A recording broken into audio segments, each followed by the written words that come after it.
Hello and welcome everyone. Thanks for joining me. I'm Mark Miller, and this is the first of many videos to come with tips and advice about public relations and communications. Whether you're a business owner, a leader within your organization, or you're just interested in learning more about communications, I hope you find these videos interesting and useful. So today I'm going to talk about communication planning, and I'll talk about three brief areas of that. First, I'll go over why it's important.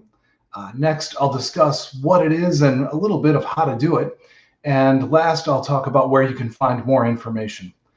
So first, what is communications planning? And the easy answer to that is that this is how you view communication with clear goals and objectives in mind. So, excuse me, first one is why is it important, not what is it? My apologies. So first, it helps you view why public communication should be viewed as a clear goal or an objective. Think about riding a bike. When you go out to ride your bike, you have a goal in mind. Your goal is to get some exercise. Your goal is to relax and have fun. Or maybe your goal is to transport yourself somewhere. And then where you ride and how you ride your bike is reflective of what that goal was. If you're riding for exercise, you're just going to ride real hard. If you're riding to get somewhere, well, then maybe how much time you have to get there will dictate how you ride your bicycle. But regardless, you're doing it with a goal or an objective in mind. So that's why communications planning is important, is because it first acknowledges goals and objectives. Next, it helps you to avoid using tools without knowing what you want to accomplish with them. For example, a mechanic wouldn't pick up a wrench and say, well, what will I do with this wrench today? On the contrary, they might use a wrench often, but there's a purpose behind it. So when we bring that back to the world of communications, I see this often where people say, well, how can I better leverage LinkedIn? Or, hey, I need to start using Facebook more often. How do I do that? Maybe I need to start a blog. These are all great tools, but first, think about what you're trying to accomplish, and then we can look at the tools on the table to see which one would best fit what you're trying to do. And most important, why communication planning is important is that it keeps you consistent. It allows you to be proactive and establish messages, a narrative, kind of a feeling with your audience before something goes wrong or before there's a crisis, before you find yourself saying, I'm misunderstood as an individual, as an organization, as a business, to say, the audience just doesn't get it. Well, if you find yourself there, communications planning really helps to be proactive and establish your own narrative before someone or something establishes a narrative for you. So those are the reasons why it's important. Number two, what is communications planning and how do we do it?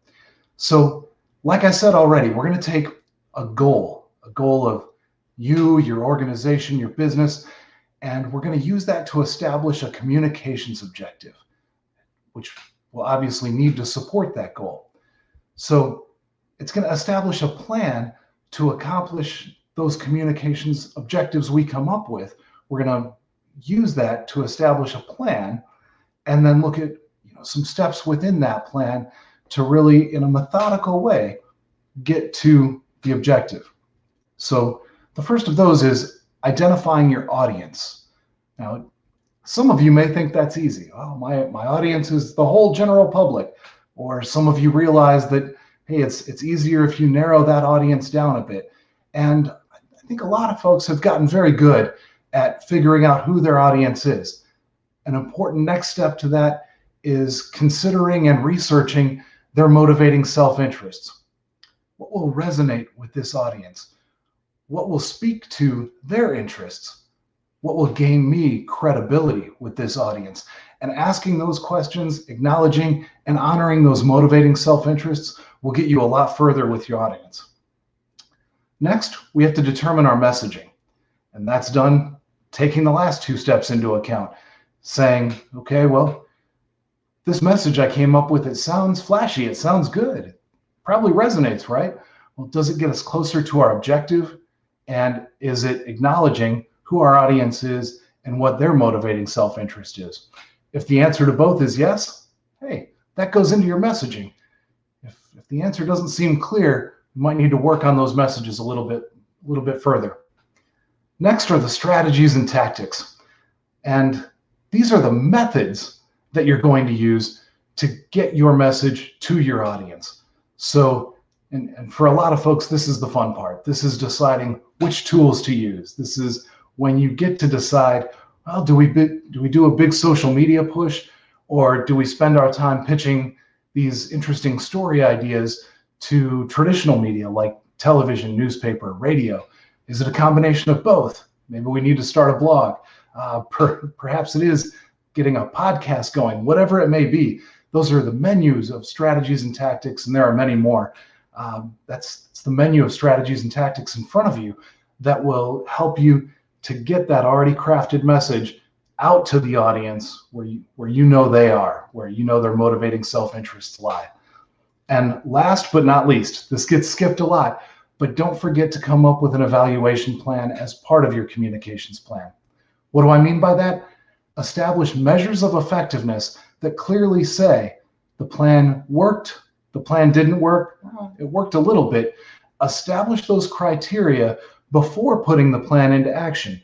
That way you can take an honest look back and say what worked and what didn't.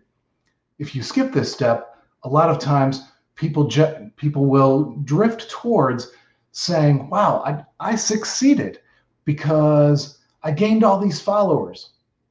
Okay, were those followers part of the audience you established? Did gaining a bunch of followers help you to meet your objective? Was that your objective? If yes, then that is, true success. If not, you may be redefining what success is, and you may have lost track of what the objective was. So consider that when you make a communications plan, you have to set out quantifiable ways to say it was successful or not at the beginning. Doing it at the end, it's too easy to paint that with an overly optimistic or pessimistic brush, for that matter. Okay, so we've talked about why communications planning is important, what it is, and a little bit of how to do it. And lastly, I'm going to go over where you can find more information. So a lot of the information that I just shared was a very condensed and highlighted version of some of the steps that Wilson and Ogden go over in their book, Strategic Communications Planning. So this is obviously a lot more here than I just went over, but those were highlights taken from this text. And also, of course, if you would like your own specific communications plan done by me, or you'd like more information about the other services I offer, you can find me at markmillerpr.com. That website is on your screen right now.